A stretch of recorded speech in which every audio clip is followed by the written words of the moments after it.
Good afternoon. My name is Brian Gromkowski. I'm one of the assistant directors of graduate admissions here at William Patterson University. I want to thank you for joining us today for our webinar about our Master of Public Policy at William Patterson. We realize that these are certainly interesting times in which we find ourselves, and perhaps time has never been more precious than it is now. So whether you may have taken a break from work, from virtual learning, from all of the things that can distract us right now and keep us preoccupied, we appreciate you taking time to join us. We're certainly sensitive to the value of your time, so we're going to make sure that we provide a lot of helpful information into a reasonably short amount of time so you can get back on with your daily life and your busy schedule. Want you to know just a couple things as we go through. We are going to be recording this presentation in its entirety. So if you have to leave a little bit early for one reason or another, if you have a colleague, a friend, or someone else who might also benefit from hearing this presentation further down the line, you will be getting an email from our office before the end of the week that will include a link to the YouTube channel where there'll be the opportunity to review this at your leisure, whether it's on the couch at another time, whatever is convenient for you.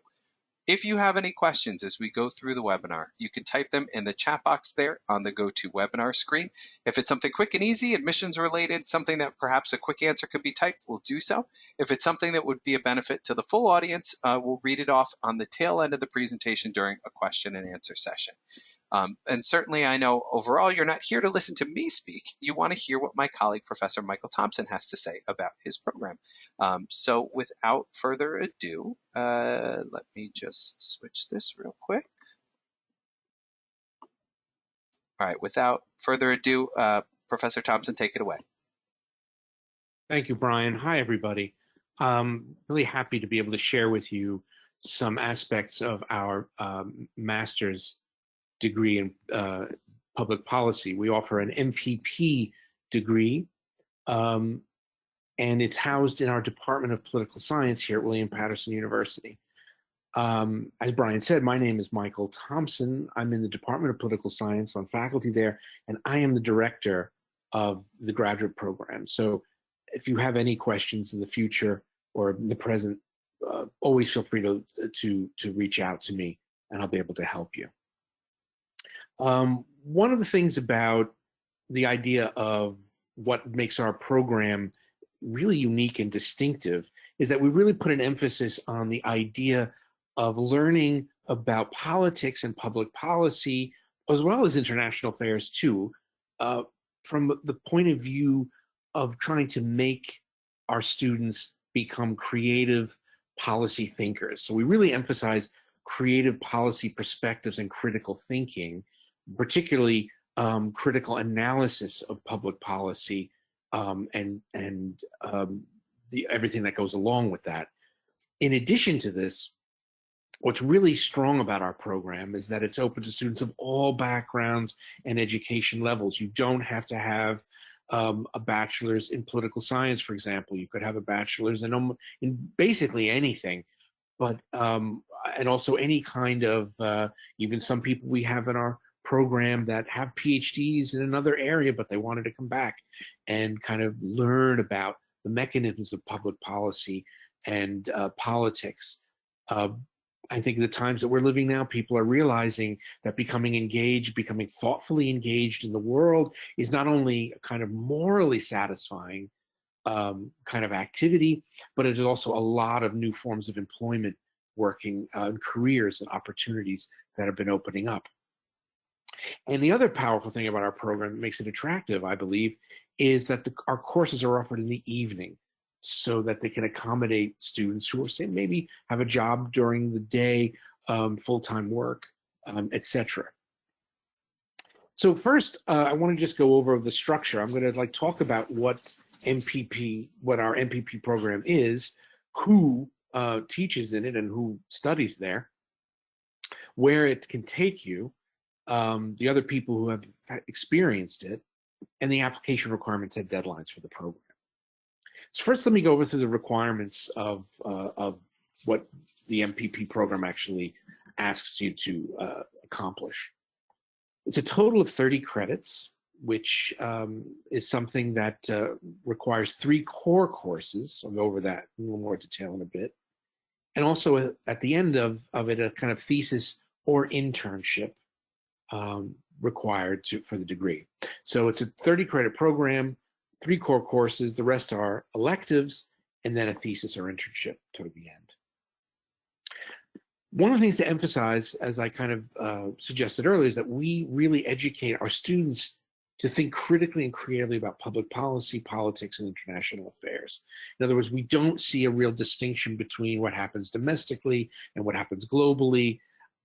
We see everything as kind of intertwined and interdependent, and we really train you to think critically through different theories and analytic approaches and strategies for understanding policy and politics. So we also want to educate our students in order to give coherence to your interests and your goals. A lot of students enter in, they know they're interested in, say, politics or policy. They're not sure where to go with that. One of the things that our program does is help you gain a little bit of clarity about what things you can do with your interests and also where your interests can take you and what direction they can kind of lead you in. So we really train you properly in the techniques of social analysis, statistics, policy analysis, program evaluation, a lot of these things that really teach you the nuts and bolts of policy at a domestic as well as federal and global level.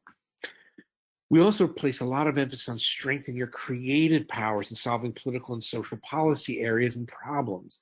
We really find it important to empower you to be able to work as a creative, independent thinker, because this is really where a lot of the value is in terms of getting work and also doing a lot of, really transformative work out there in the world. So let's go back to the structure once again. The required courses for the program is first a course in critical policy analysis. The second is a course that we call States, Markets, and Policy. It teaches you about the political economic kind of frameworks about policy. And third, an analytic methods class that teaches you how to read statistics and social research so that you'll be able to understand it and converse with people who deal with a lot of technical research data. But you're also allowed to take a couple of courses outside the program, say in sociology, communications, business school. 6 credits are allowed without any permission if your interests kind of like touch on other areas outside of the course offerings in our program. So again, students have to complete 30 credits. Usually this can be completed in less than 2 years. Some students have been able to complete it in 2 semesters and 1 summer, for instance. You can choose between writing a final thesis for 6 credits or an internship for 6 credits. So really, if you take the 6 credits for either writing your thesis or doing an internship out, there are 24 courses, 24 credits of courses, my apologies, that you need to complete in class. Our faculty is really diverse. We have professors from around the world, many different areas of specialty. Also, our student body is very diverse. We have students from Israel, from Africa, from the Middle East, as well as just from, suburban New Jersey around the area of the university. It's really a remarkable mix of backgrounds, ethnicities, perspectives that really makes for a really rich educational experience. One of the things that people always ask is, where can an MPP take you? Where can a master's degree in public policy take you? Our alumni have found employment in many areas. Some of them I'll highlight is nonprofit corporations, government work in public sector. We have people who work for county government, state government. We have people who work for federal government. People who have even gone on to work for national governments outside the United States.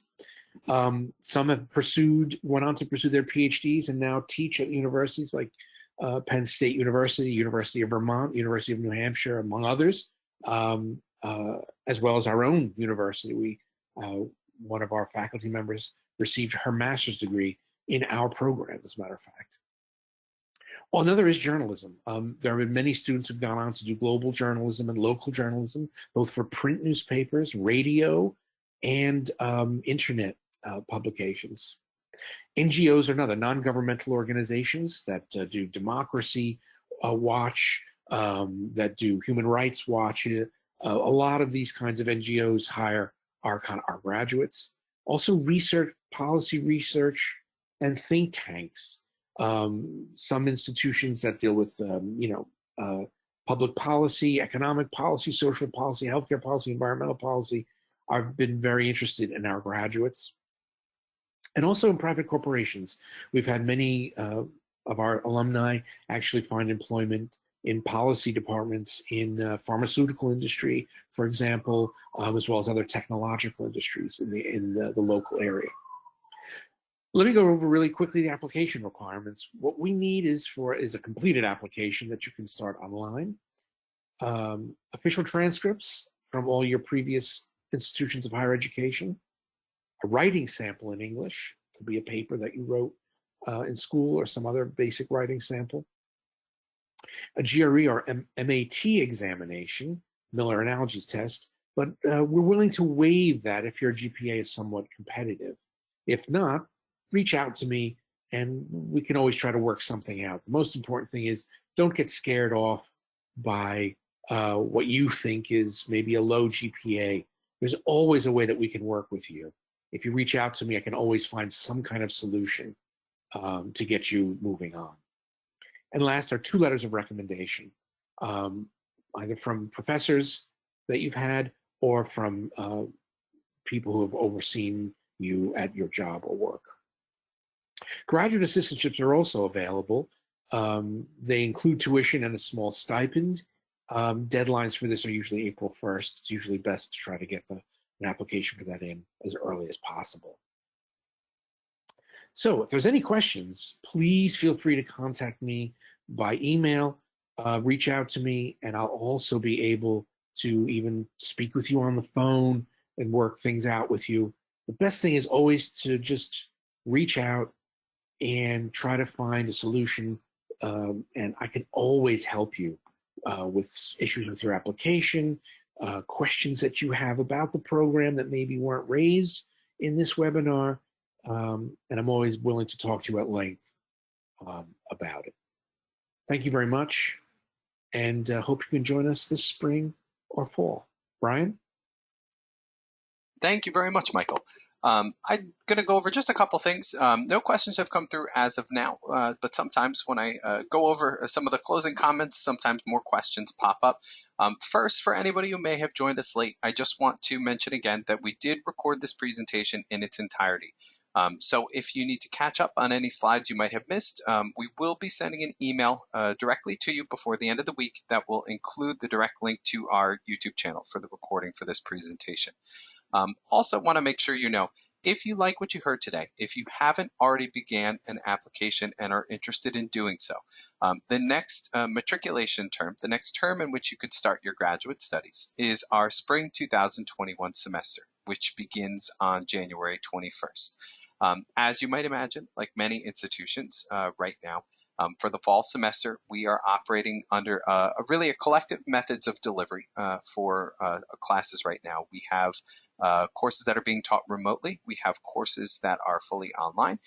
We have courses that are in a hybrid setting right now and those that are high flex. An official determination has not been made and publicly shared on behalf of the president for the university, but I imagine there is a good chance we will see something similar for the spring. So certainly something to keep in mind as you plan for when you might want to begin your graduate studies. But January 21st, as of right now, is slated to be the first day of classes for the spring. Registration did officially open for the spring semester yesterday. So if you are interested in the program, you haven't applied, I would encourage you to do so as soon as possible. That way you would be able to work closely with Michael and talk about which courses might be the most appropriate for you to register for. You can find all the information about program requirements, admissions requirements, between the presentation as well as our website. So just wanted to make sure that you were aware of that. The other term that the program matriculates for is our fall semester, which will be starting the first week of September in 2021. So certainly hope that information is helpful for you. But we didn't have any additional questions come through. So I wanted to again just reiterate, we can't thank you enough for your time. We know this has certainly been a very challenging time for everyone. We know your time is precious. We hope that this presentation was helpful, that you got all the information that you needed. And we can't stress enough, if you do have any questions that come up, Michael will be more than happy to talk with you about your interest in the program, your academic goals, your long-term professional goals. If you have questions about the admissions process, I am here. You can always reach out to us at graduate@wpunj.edu, and we'd be happy to guide you through the application process. But for all of us here at William Patterson, thank you so much for your time. Be safe, enjoy the rest of your week, and we are looking forward to seeing your application in the near future if you haven't already applied. Take care.